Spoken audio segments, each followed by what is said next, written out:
Welcome back here to Fox and Friends. Well, remember when President Obama promised not to raise taxes on families earning less than $250,000 a year? Under my plan, no family making less than $250,000 a year will see any form of tax increase. If you make less than $250,000 a year, your taxes will not increase one single dime. You won't see your taxes increase one single dime. Not your payroll taxes, not your income taxes, not your capital gains taxes, nothing.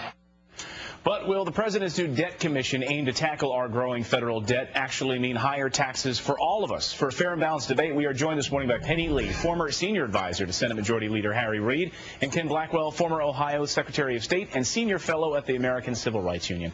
Welcome to you both. Good morning. Good to be with you. Nice haircut, Clayton. Thank you. It's high and tight. That's what I asked for. I asked for the Ken Blackwell haircut. So let me put up a quote here for you from the Washington Post this morning, Ken, and I want to get you to respond to it. Here is the Washington Post's take on what this new debt commission will look like. The commission, according to them, will give Mr. Obama cover to wiggle out of his campaign promises. And I guess what they mean is that, look, because we have a bipartisan approach now in this campaign commission, in this debt commission, that the president could say, hey, the commission came to me and said we need to raise taxes. Is this a way for him to wiggle out of this? Well, I'm sure that's the plan. But when you have the greatest expansion of government in the history of the nation, now it's time for the Obama administration to have to pay the piper. And the only way that he's going to be able to do that is by taxing the middle class and breaking a campaign promise.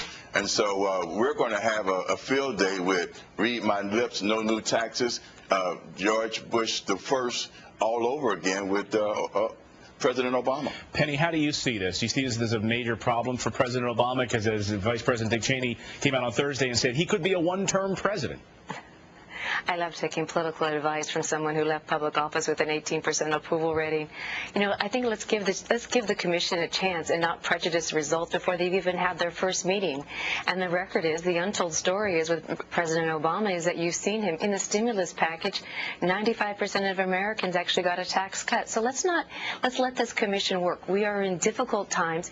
We inherited a mess. We inherited a deficit. And yes, has both sides contributed to adding to it? Absolutely. So let's work together, and I think it's great to have both sides of the aisle working together to get this done. Ken, do you see that it will work at all? Because here's the way I see it. I see that Democrats need to come to the table, and they need to say, look, we need to cut some of these middle-class subsidies. That's the only way Republicans are going to say, okay, now we can talk. And Republicans need to come to the table and say there might be an opportunity here for us to raise taxes in certain venues. They both need to come, and they both need to share these ideas. Are they going to be able to do that? I don't think so. Look, this commission is right along with the strategy of czars to circumvent the Congress. This commission, while it is bipartisan in nature, it has no legal authority, and so the Congress is going to have to come back and say, do we want to grow this economy? Do we want to protect the incomes of middle-class families and Americans across this nation? And if the answer to that is yes, they cannot allow the Obama administration to break its promise and to put taxation on the middle class, slow down economic expansion, right, and not create jobs. Penny, I'll give you the final word. If they have no legal authority, can they get anything accomplished?